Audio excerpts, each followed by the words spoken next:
This is my most important video yet about how to actually hold and use an early medieval sword.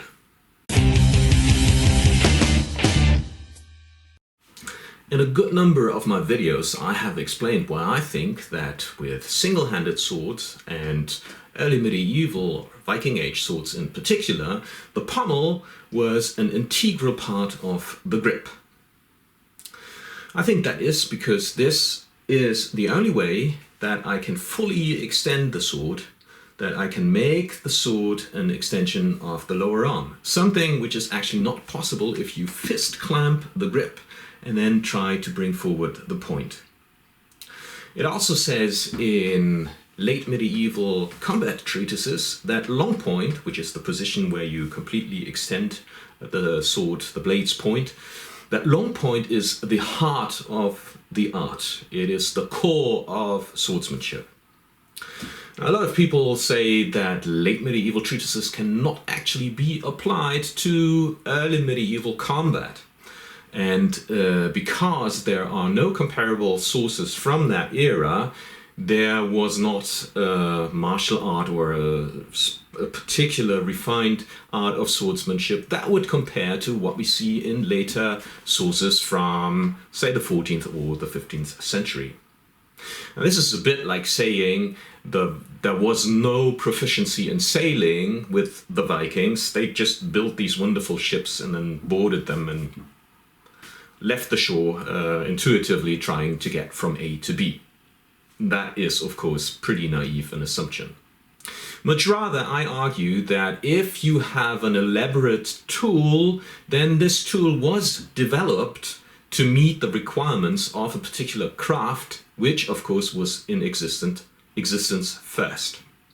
So that means if we look at tools, and the sword definitely is a very refined and elaborate tool, then that does tell us something about the craft, the proficiency, the skills that were required to actually use them. Any tool that was ever invented and developed by men was supposed to be a labor-saving device. It was designed to fit human anatomy, say the human hand, and it also is bound to the laws of physics because we live in the nature and the physical world that surrounds us. So if you're using, say, a screwdriver, then there's a specific way to actually use it correctly so that it does work as a labor-saving device. Yes, you could use a screwdriver like this or like this, but that requires a lot of effort, a lot more effort than using it with what I would like to call a precision grip, where the tool becomes an extension of the arm. So this is the way to actually use a screwdriver. You all know that.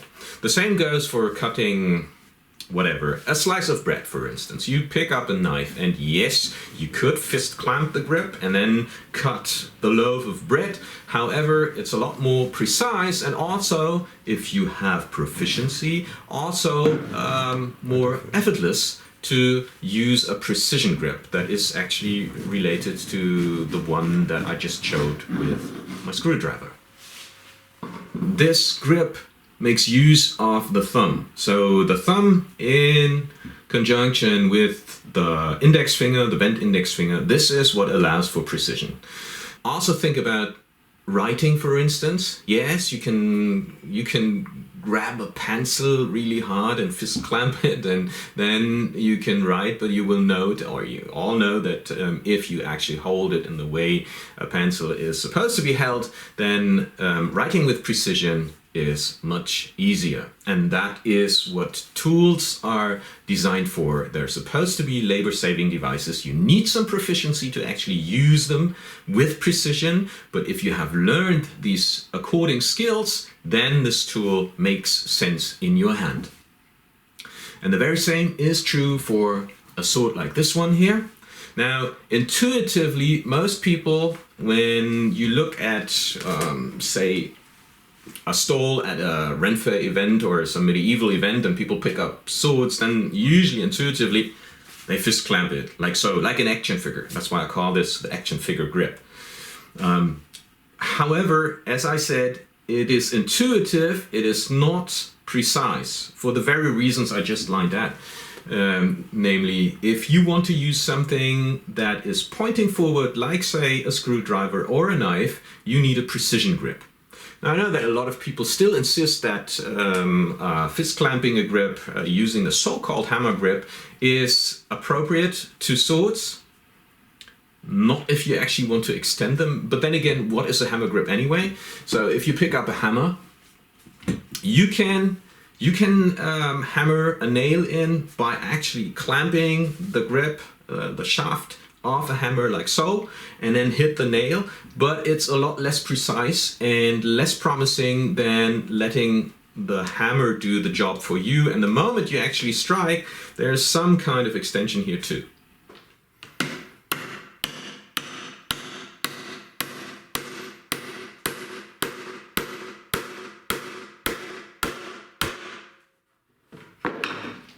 So even with a hammer, you're not using what people usually refer to as the hammer grip. When intuitively gripping a sword, picking it up and fist clamping it like so, like a lot of modern people do when they first pick up a sword, then this is absolutely of no relevance to how these implements were used in history. Martial arts is designed to actually replace instinctive responses by martially sound ones. So in a given combat situation, you are supposed to do what you should do, not what your instincts tell you. That's the very reason why there is any training. If we could just simply trust our instincts, we wouldn't need any training and could just go for it. And there's a lot of things that are in fact very counterintuitive when it comes to refined martial arts and using the refined tools that are left from history, from the days when people were still fighting with swords. And one of them is what Stephen Perlman, author of the Book of Martial Power, very recommendable book about martial arts, calls the power paradox, namely that power should feel effortless. He says that true power feels and actually should be effortless. And secondly, that which feels like powerful exertion is not. Yeah, that definitely sounds counterintuitive. He says that if, say, you throw a blow, you strike a sandbag and it feels like a really, really hard hit because you can feel it all through your fist and through your body, then it actually was not, because all that you felt was pressure coming back to you. You felt the resistance of the sandbag. And only if you strike the sandbag and it feels like you're not doing anything but lift the sandbag, then that's actual martial arts, that's true power. And that only comes if, in fact, you train a lot and you know how to use your tools with proficiency. Like, as I said, you can write by holding a pencil like so, but it's not efficient. And the same goes for a refined tool as the sword. Now, is there any evidence from, say, archaeology that supports my ideas? Well, in 2019, Soup Running published this book about early medieval swords. The Sword in Early Medieval Northern Europe, very recommendable book. And amongst other things, she shares with us some observations that she made with early medieval swords. And this is wear marks on the hilts. There are a couple of videos that are online that you can see where she explains in detail some of her observations, and these wear patterns that she saw, that she noticed on swords, are so typical for early medieval swords that she would actually like to call them signature marks on swords. So what are these wear patterns? Now, Sue has noticed with a lot of early medieval swords that there is an area on the pommel, actually on the top of the pommel, but only on one side, that is quite worn off.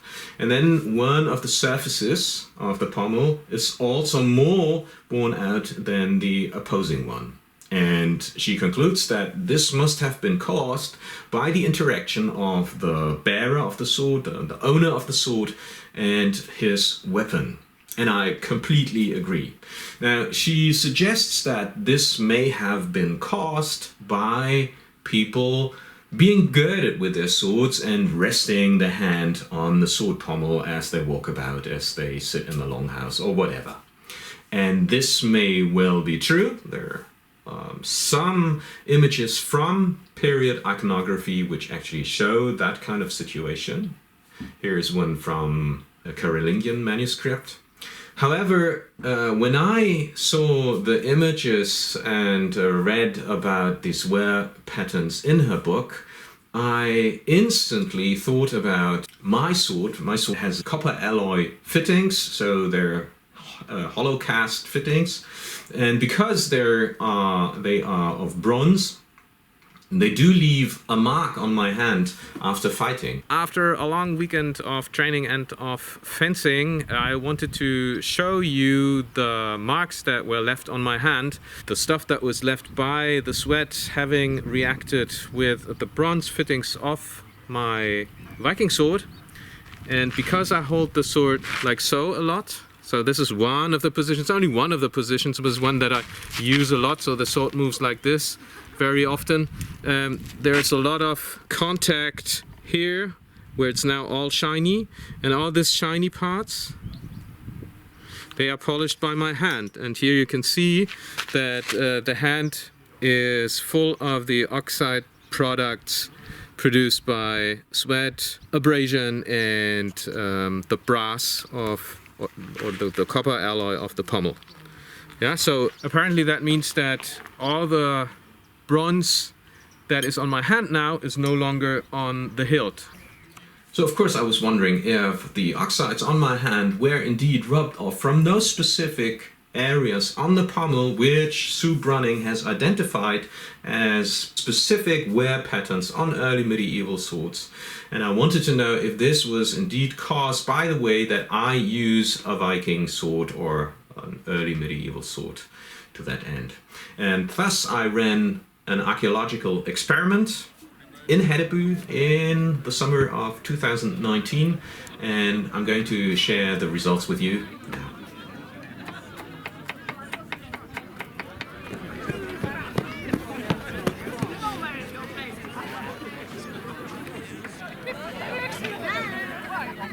We're here at Hedeby at the summer market, and we're going to run a little archaeological experiment.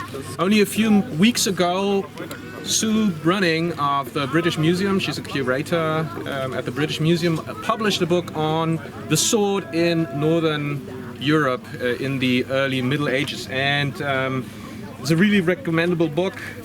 There was one detail which I found particularly thrilling, and that is Sue discovered a particular wear pattern on early medieval sword hilts. This is an irregular wear pattern, and she says it's so typical that you could actually call it a signature and look for it specifically when you examine early medieval swords. She was looking at swords from about 500 to 1100, and consistently she could find that wear pattern on the hilts. More notably on the earlier swords, because they tend to have softer materials to make up the hilt, like sometimes there's organic material sandwiched between layers of metal. And then in the Viking Age, most hilts would consist of either bronze, but mostly mild steel or iron. So you don't see that much wear pattern on these swords. However, Viking swords oftentimes are inlaid with non-ferrous metals that were. So, one method to do that is to cut very fine grooves into the surface of the iron, and then you put thin wires into these grooves which slightly stand proud of the groove, and when you hammer it all down, it's going to make for a really nice shiny surface showing that particular pattern. And if continuously polished or filed or whatever, then as the material on top wears off, you will see the iron below, so it looks like black stripes between the inlays. This is a way that you can determine wear on Viking Age swords too. She actually noted specifically 2 swords which are at the museum here in Haithavu as well. And she also made a illustration of this typical wear pattern.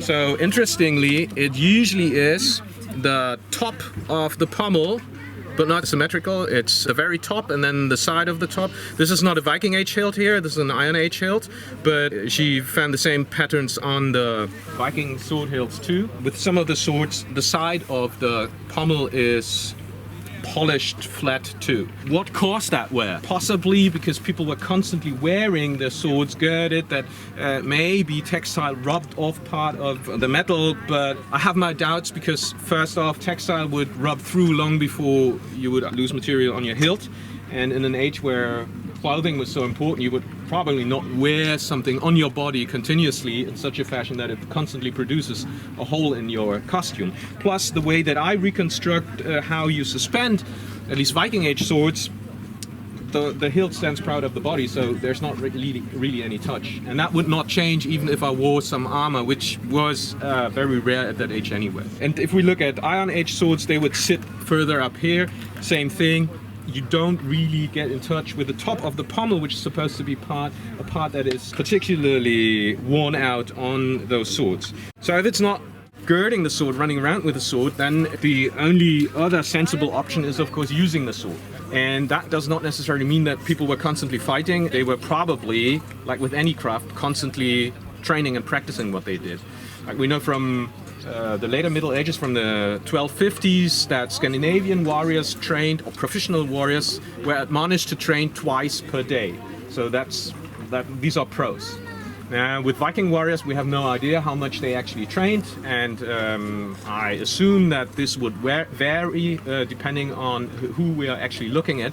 But if it's a martial art, then you can expect that they have sufficient and constant training. So we don't really know what their training looked like or what their fighting looked like, but we have material from the later Middle Ages at a time when people had the means and both the idea to convey technical knowledge by putting it down in manuscripts around 1300 onwards. That's when these Fechtbücher appear, and they show a very refined art of fencing. Interestingly, they say this is an old art. In one of the oldest Fechtbooks it says this was not invented by our master, this has been found and made many centuries ago. So there's a sense that martial arts is very old. And of course, we know that their anatomy and the physics were the same too. So humans are really good at using stuff, using tools. There's a reason why when we, for instance, insert a key into a lock, we do it like so. So we have this kind of hand position. We don't do it like this. If you cut a slice of bread, you do it like this. You don't do it like so. So we can look at how we use implements, and this is the basis for our combat reconstruction. And so now we're going to run an experiment. I brought a particular black marker, which I'm going to put onto my sword hilt. This is a marker that actually rubs off if you polish it a little bit. Let us see if our ideas on Viking combat actually hold any water, because if they would produce that kind of wear pattern, then that would be awesome and show we're actually on the right track. Okay, so you can see here now that I have covered the complete hilt with this nasty black crayon marker, and let's see what's going to happen when I actually use it in combat.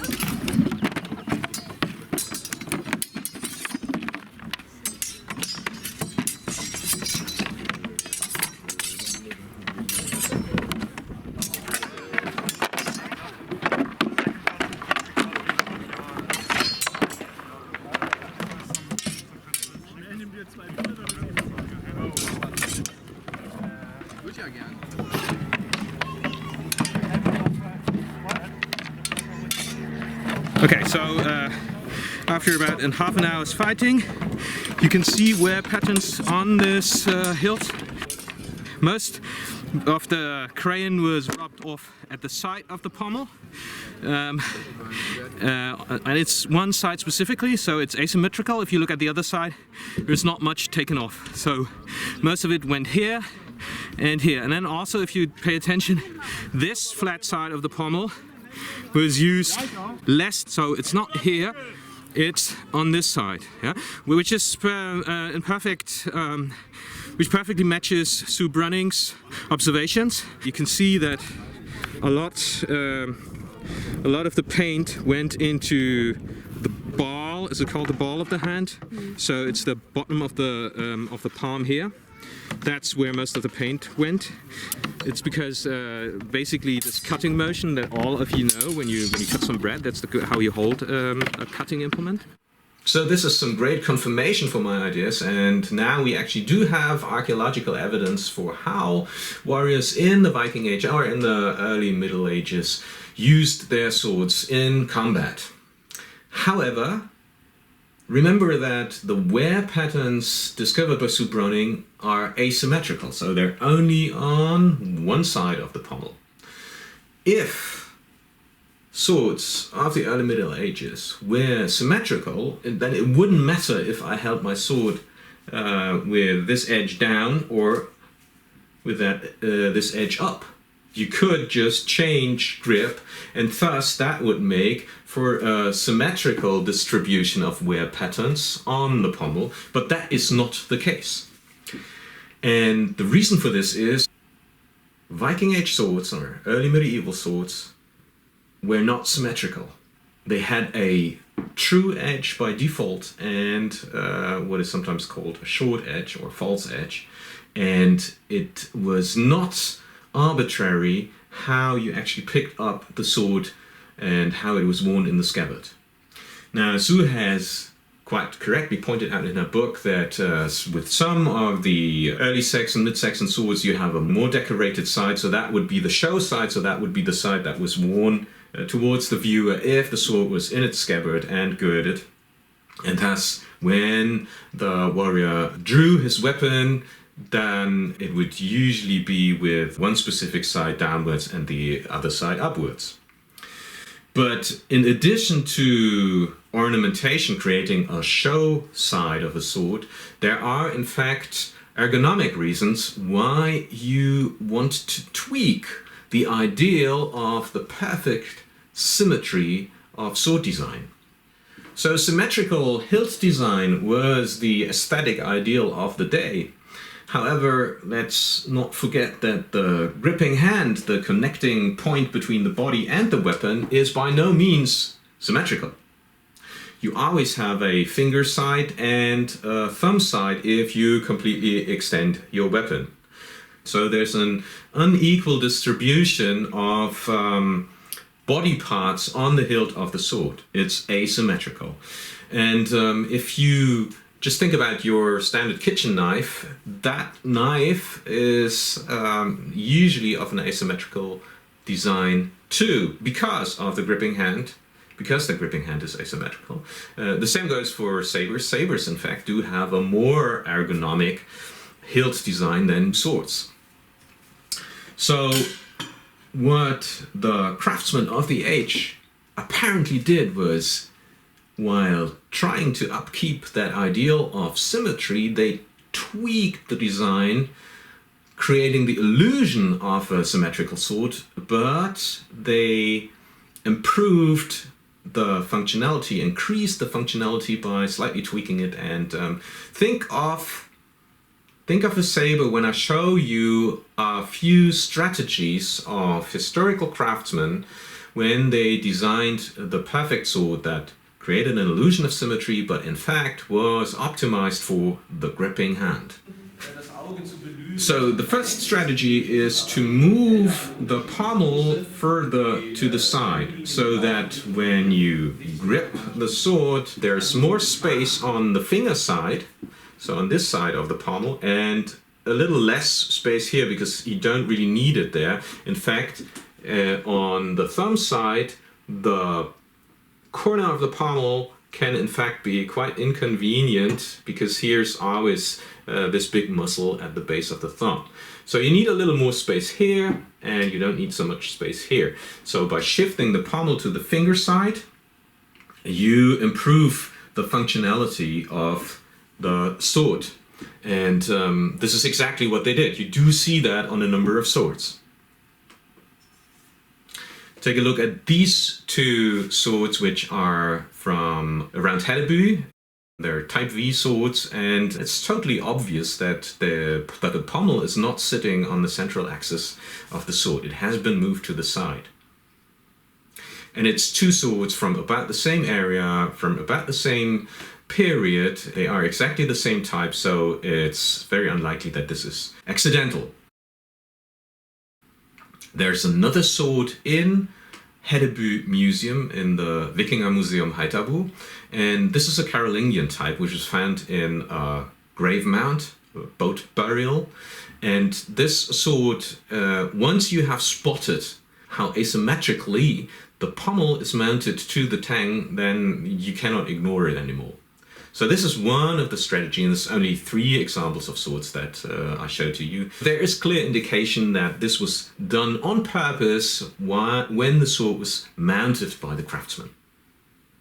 There is one specific, very, very beautiful pommel that is a mid-Saxon pommel, very remarkable piece, extremely fine and superb craftsmanship. When you look at the bottom side of the pommel, you do see that the opening for the tang, which is very precisely made, perfect rectangular opening, it's moved to one side and it's also twisted.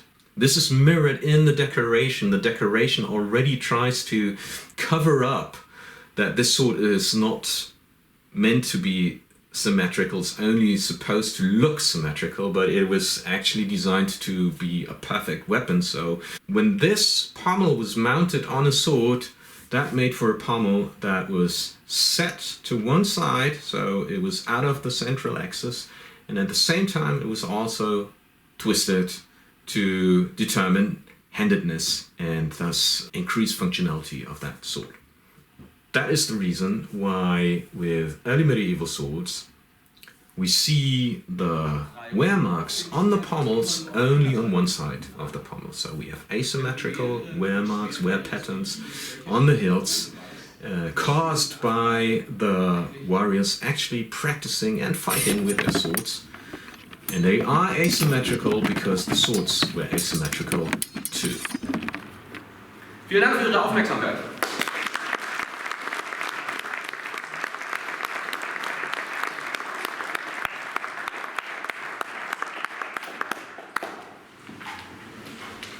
Vielen Dank, Roland. Also du hast das jetzt eindrucksvoll gezeigt, dass wenn man in der Lage ist, funktionale Determinismen zu lesen, man durchaus Fortschritte machen kann, die eigentlich sonst im Dunkeln bleiben würden oder die mehr